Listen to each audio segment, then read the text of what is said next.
mes chers compatriotes d'ici et de la diaspora, les graves troubles à l'ordre public intervenus ces derniers jours dans notre pays, avec leur cortège de drames et de préjudices infligés à de paisibles citoyens et à des hôtes qui ont choisi d'investir et de vivre chez nous, procèdent du refus d'un citoyen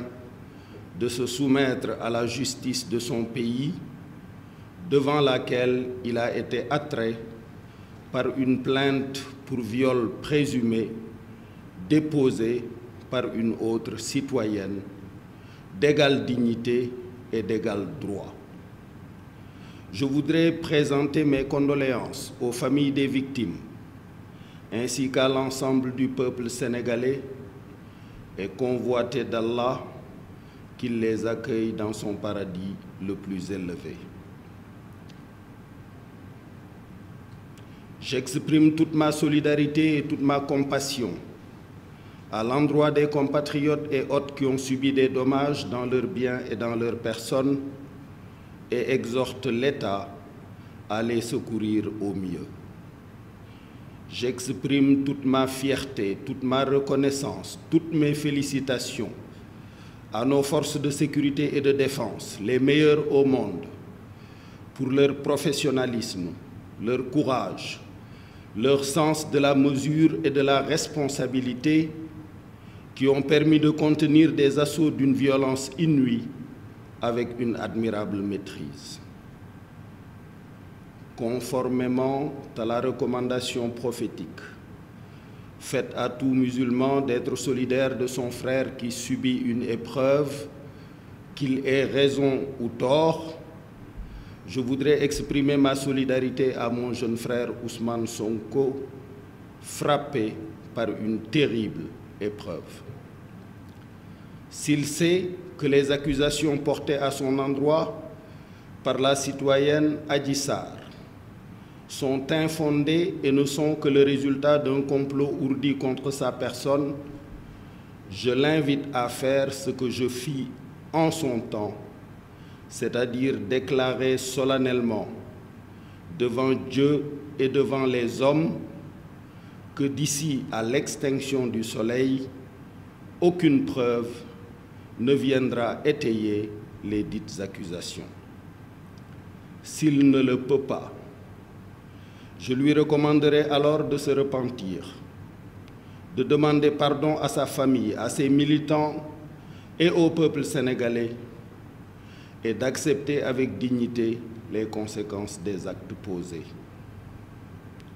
Depuis le 1er novembre 2020,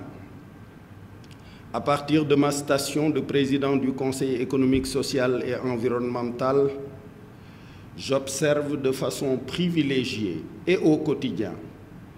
les activités de son Excellence, Monsieur le Président de la République.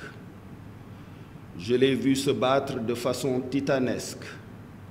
pour que le peuple sénégalais soit parmi les premiers en Afrique à recevoir le vaccin, même au prix d'efforts budgétaires incommensurables.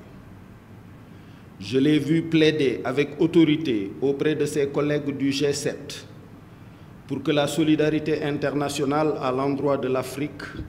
soit à la hauteur des enjeux pour venir à bout de cette pandémie qui révèle notre commune vulnérabilité humaine. Je l'ai vu insister pour que l'Afrique dispose de ressources financières conséquentes, au moyen de droits de tirage spéciaux, d'abandon de dette ou de tout autre mécanisme, afin de soulager les entreprises africaines et les investisseurs africains des terribles conséquences de la pandémie sur les fragiles économies africaines. Je l'ai vu donner des instructions pour qu'il n'y ait plus de retard dans le paiement des bourses à nos étudiants. Je l'ai vu doter nos chercheurs d'un supercalculateur qui les dispense d'aller faire leurs travaux à l'étranger. Je l'ai vu répondre avec grâce aux sollicitations de ses collègues du G5 Sahel en contribuant de façon significative à la lutte contre le terrorisme djihadiste dans notre sous-région. Je le vois quotidiennement préparer avec soin son mandat en 2022 à la tête de l'Union africaine. En conséquence de tout ceci, j'atteste, j'affirme qu'il n'a pas le temps de conduire un opposant plusieurs fois à suite beauté, ni de fomenter de sordides activités qui se seraient passées dans ce salon de massage. J'invite les militantes et les militants de l'opposition, patriotes sincères, partageant avec nous l'amour du pays, de sa paix, de ses intérêts et de sa prospérité, à ne pas servir de bouclier à un quelconque gourou, à ne pas se laisser manipuler ni infiltrer par des intérêts encagoulés, nationaux comme internationaux, qui, frustrés de ne pas accéder aux ressources pétrolières et gazières du Sénégal, frustrés de ne pas voir l'État accéder à leurs demandes illégitimes, nourrissent le plan de déstabiliser notre pays. J'incite mon jeune frère Ousmane Sonko, directement ou à travers ses conseils,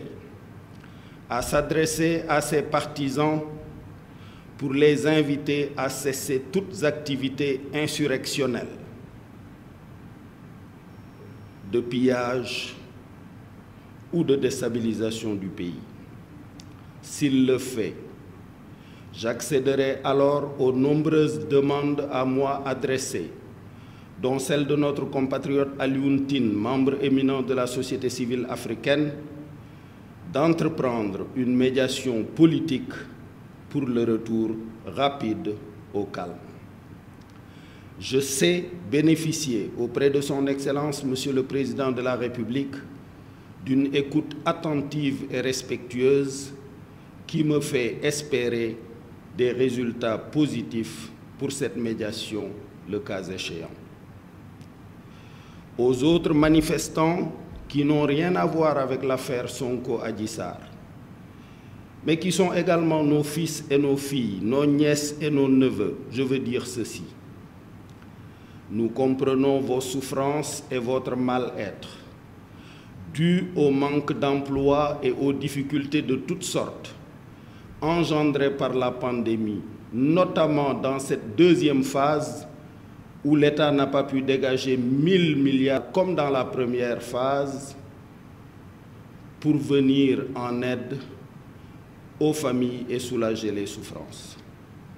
Sachez que ces souffrances et ces difficultés que vous vivez nous pèsent autant qu'à vous. Le président de la République est quotidiennement engagé